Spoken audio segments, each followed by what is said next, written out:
What's up, everybody? GeauxBurns doing a review for the latest Grand Theft Auto Online update, import, export. And as tradition with these update reviews I do, we're going to go over the pros, then the cons, and my final verdict.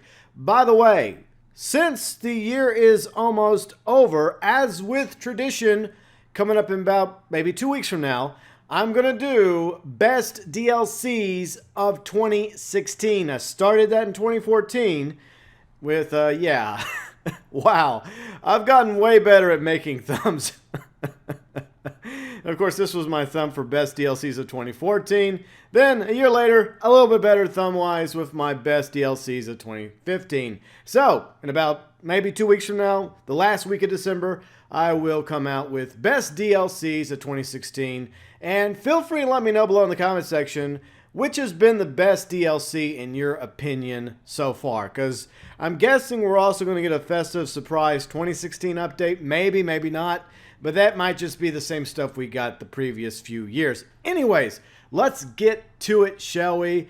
The review for import, export. As usual, we're going over the pros. And if you don't want to give me your best DLC, let me know some of the pros and cons in your opinion regarding the import, export update. Now, first off, obviously, the big selling point to the import, export is the new ability to make money in the game. The new jobs, specifically the vehicle warehouses, where you can store up to 40 vehicles that you go steal. You source them from your office, and then, of course, eventually you can export them and make some money. And there's various ways you can go about doing that. You can sell them individually. You can, of course, get an entire collection to make a little bit more money.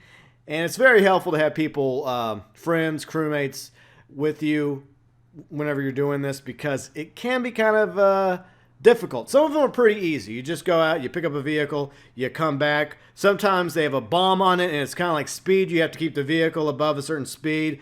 Sometimes you are being chased by buzzards, and you're in a Chinook helicopter, and if you're by yourself, you're most likely doomed to fail. So it can get very, very difficult, especially with the export. Especially if you go for like the showroom floor, like where you're going to make a little bit more money, but you have to put some modifications, some upgrades in the vehicle.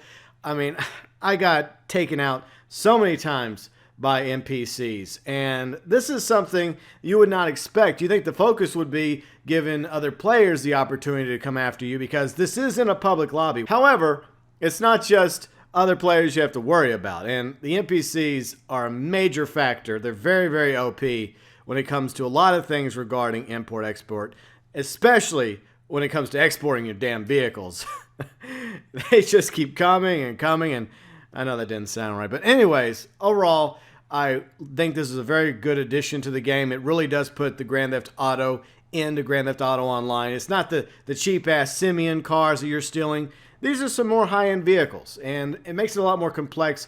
And if you really grind it out, you have potential to make some serious money in the long term. All right, so next, of course, is the typical stuff that comes with updates. All the new clothing, the new masks. By the way, the masks are freaking awesome. I would say this, though. A lot of the masks look like they should have been part of a Halloween 2016 update that we didn't get. So I think it would have made more sense for the Cthulhu masks, the clown masks, and a few other of those masks instead to be like a Halloween surprise 2016. I get the feeling that might have been the case, but they decided just to push it into the import-export update instead for some reason. And of course, for all you guys that like tattoos, there's also new tattoos. And this is something a lot of people have been asking for, definitely a pro. Finally, we have the ability for a fee of $100,000 to change our character's appearance. Now, at the beginning, whenever you first start your character, you do have this ability. But it goes away, and you never get to do it again until now, thanks to import-export. Rockstar listened to us and decided to include this as an option for us to go in and drop $100,000 and change almost anything about our character except for the sex. So that's one issue I definitely have. But there's also a cooldown period. So you drop $100,000 and then you do all this fixing. You had something you didn't like about it, but you have to wait, I think, at least 48 minutes for a cooldown period before you can go back and do it again. But anyways, it's still awesome to finally have character appearance changes in import-export for us to do whenever we feel like it, unless it's a 48-minute cooldown period. The next pro, of course, is the new adversary mode, Turf Wars. It's a very, very different adversary mode, and that's something I like about it. It's not as enjoyable, in my opinion, as Deadline, but it's still fun in its own way, and it doesn't feel like that it's just another like copy and paste version of a capture or deathmatch. It's interesting. I like it. I like it a lot. So the next pro, of course, is the stunt props added to director mode.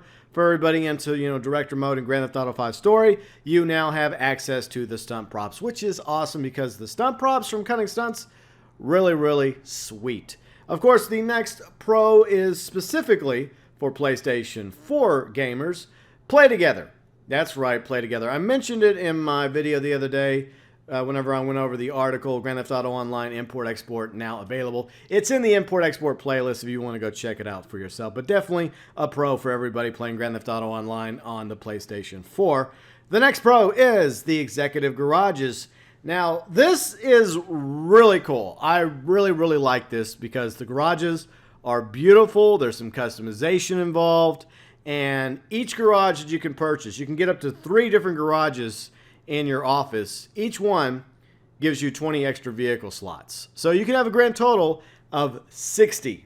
And yeah, it costs money. It's like what, $1.5 million for the initial garage, and you pay a little bit more for new level. Eventually, if you feel like you need another level for 20 more, then you can pay for that later on.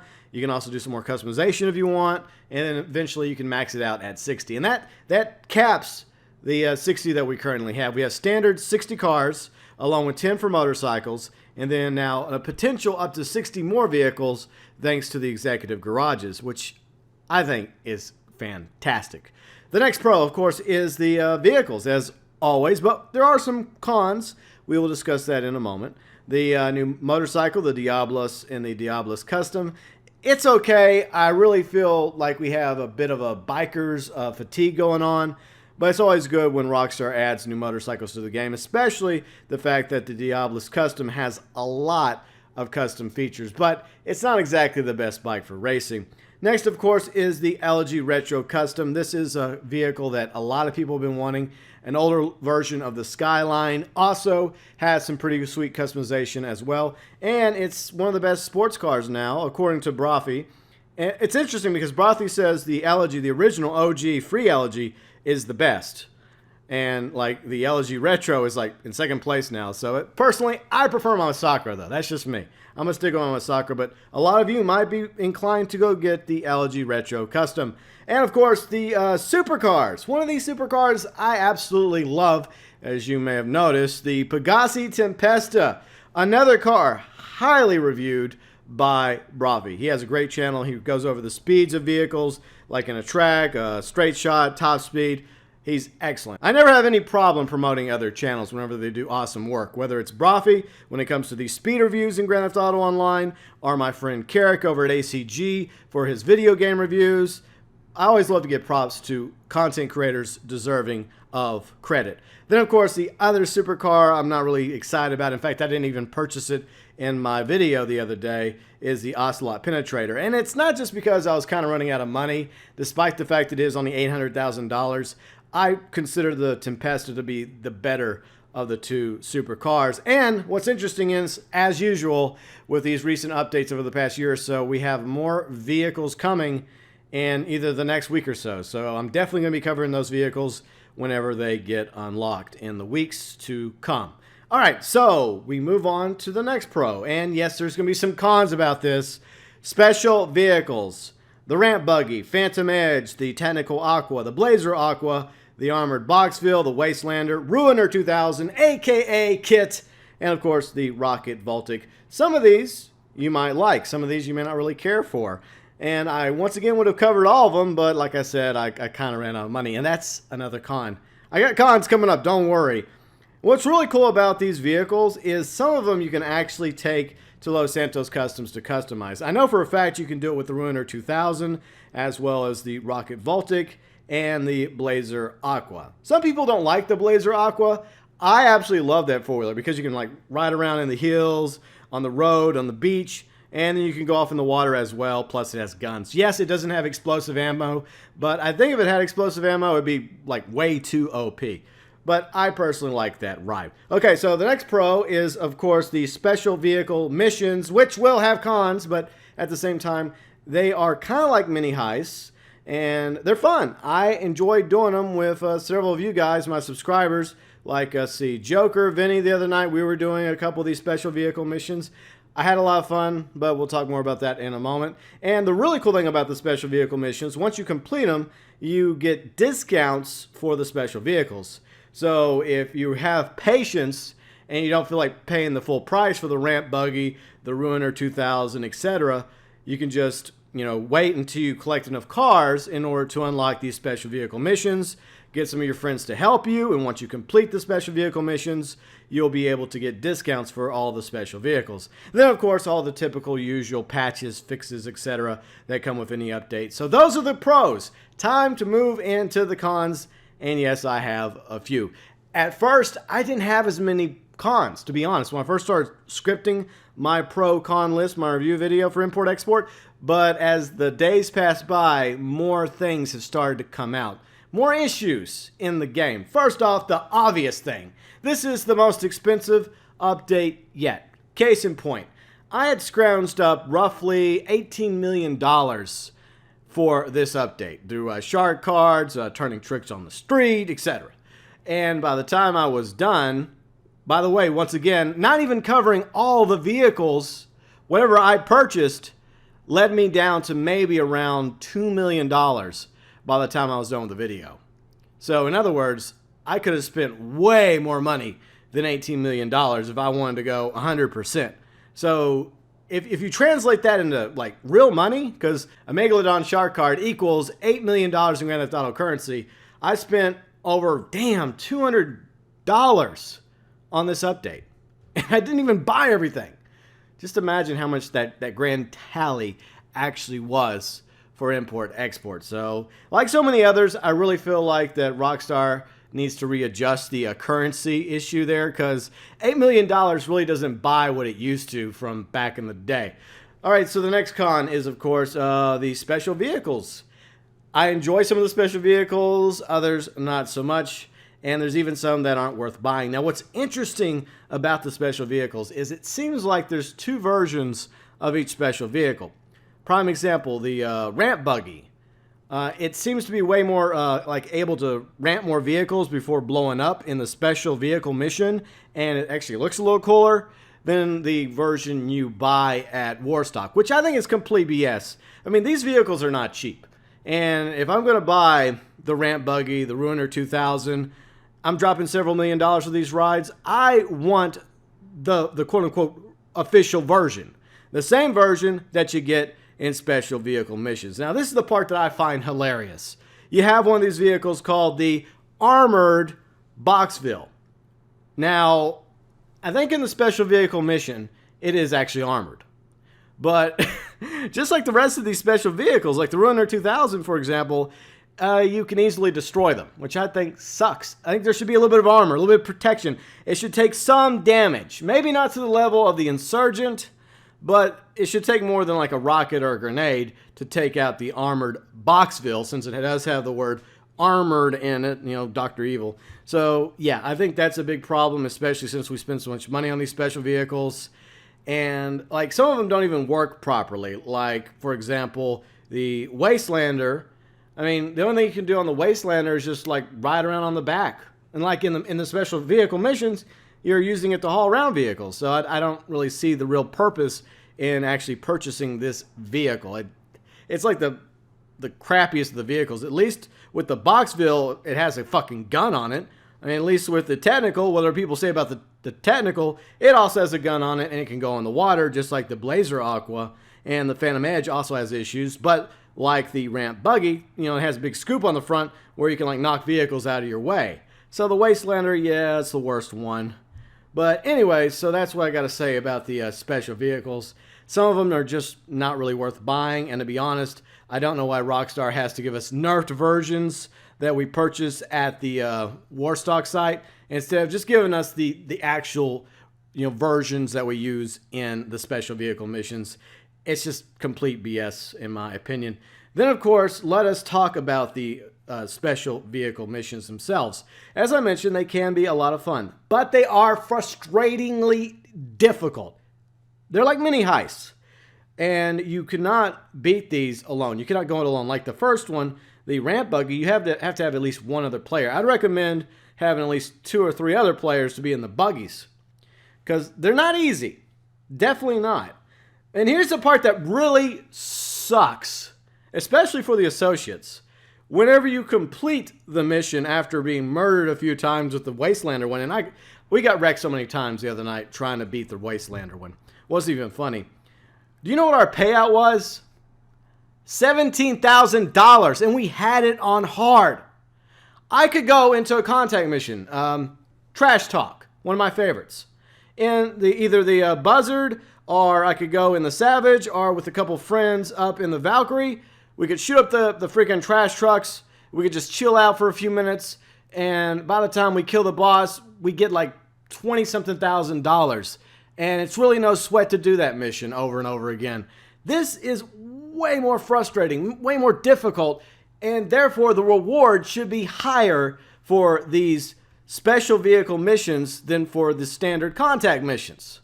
That's just a big issue I have with the special vehicle missions. They are a lot of fun. I love having them in the game, but at the same time, the reward, despite the discount, isn't really as much. Because, I mean, I would love to grind these missions over and over again, but the payout absolutely sucks. Next, of course, let us talk about the executive garages. Now, I love the executive garages, but the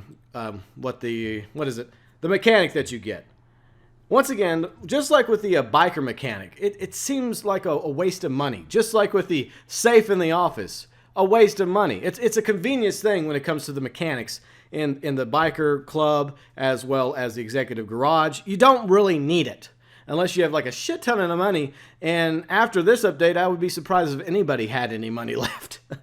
So the truth is, you could just take your cars down to Los Santos Customs or Benny's, depending on what type of vehicle it is. You don't need to spend your money on the mechanic. I think it's, what, $900,000? Unless you just need the convenience and you don't have a problem dropping, what, $900 or $1 million for the guy. But another issue I have is the fact that whenever you have these executive garages now, up to 60, you no longer necessarily need any 10-car garages unless you just have a ton of cars. A lot of people are a lot more reasonable about the vehicles in their collection. I mean, there are some that are going to max out to 130 vehicles, especially if they have the money to do so. But some of us have gotten to the point where we're like, you know what? I'm kind of happy with the vehicles I have. Now that I have this executive garage, at least one out of 3 of them with, 20 slots and the ability to have up to 60 slots, I would like to sell some of my high-end apartments. I would like to sell some of my, 10-car garages. But yet, technically, you can't. But there's a way you can. What you can do is, say, for example, I sold Eclipse Towers. And I bought the cheapest of the cheap. I bought a $25,000 garage. I think it was the same $25,000 2-car garage I bought when I first started the game back in October 2013, when all I had was the Dominator. Man, times have changed. So, yeah, you get a little bit of money by doing it that way, but that's the only real route you have in order to get some money back. So, whatever you have, like, in high-end apartments, except for one high-end apartment or one still at home, because you at least want to have one left for the heist, because you need a heist room in order to plan to do heists if you're still in the heist. But the rest of them, you could just probably sell if you don't need them, or the 10-car garages, and just move all that over to your executive garage, whether you're going for like 1 slot with 20 cars or 2 for 40 or 3 for 60, unless you're just somebody that just loves collecting a ton of cars and you want to max out at 130. But for me, I really wish we had the option to sell the high-end apartments as well as garages, even if it was just selling it just for the sake of selling it. Very, very similar to my next issue regarding the special vehicles. Once again, we do not have the ability to sell these vehicles. Now, yes, some of these vehicles, as I mentioned, you can actually take into Los Santos Customs, like the Blazer Aqua. I believe also the Technical Aqua, the Ruiner 2000, as well as the Rocket Voltic. You can take them into Los Santos Customs. You can customize them with some of the basic upgrades, even paint jobs.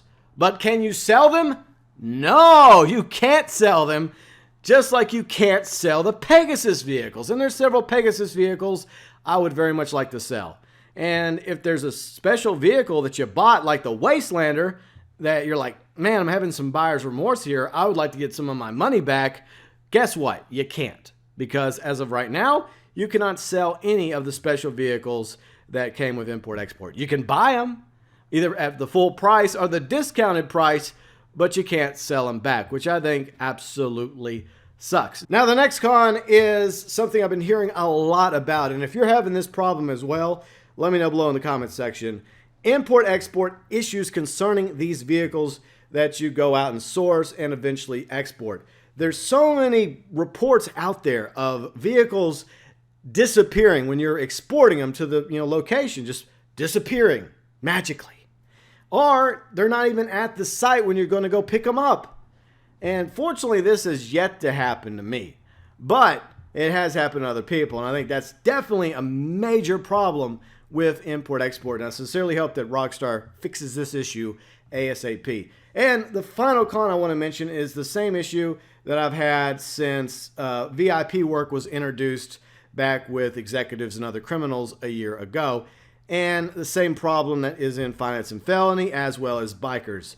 Your bodyguards, your associates, your biker crew members, whatever you want to call them, get paid jack shit. And I think that is going completely against the entire premise of these types of jobs, because a lot of them, including especially the import-export jobs, along with the special vehicle missions, involve having help. Now, in the special vehicle missions, yes, you get paid, and everyone helping you gets paid. Jack shit, if I might, once again, add. I mean, $17,000, that's crap. But for the, helping a CEO go and pick up vehicles, protecting the CEO when NPCs or other players are coming after them, as well as helping deliver exported vehicles, because you can deliver up to 4 at a time before there's a cooldown period, they're not really getting paid that much per hour. And I really think that this needs to be readjusted on all levels, for the VIP work, for bikers, for everything involved with the finance and felony, everything that involves the bodyguards, associates, members of motorcycle clubs. That revenue that they're getting needs to go up, because it's an incentive for them to continue being an associate to a CEO or a member of somebody's biker club. I mean, yeah, it's fun to do it, but at the same time, like money-wise, it's very, very disappointing. So anyways, those are my pros. Those are my cons regarding the import-export update. And obviously, a lot of cons, a lot more than I had envisioned when I first started writing out the script for this review. And I would say, despite all the cons, I think that this is probably one of the best updates in 2016. I don't know if it's going to be the best because of some of these issues, specifically the fact that vehicles are disappearing when you're going out to export them, and they're not showing up anywhere whenever you're going out to source them. That's a major concern in my opinion. So I don't know if it's going to be at the top of my list for best DLCs of 2016. But overall, I think this was a really good update. And let me know below in the comment section your thoughts regarding the import update in Grand Theft Auto Online.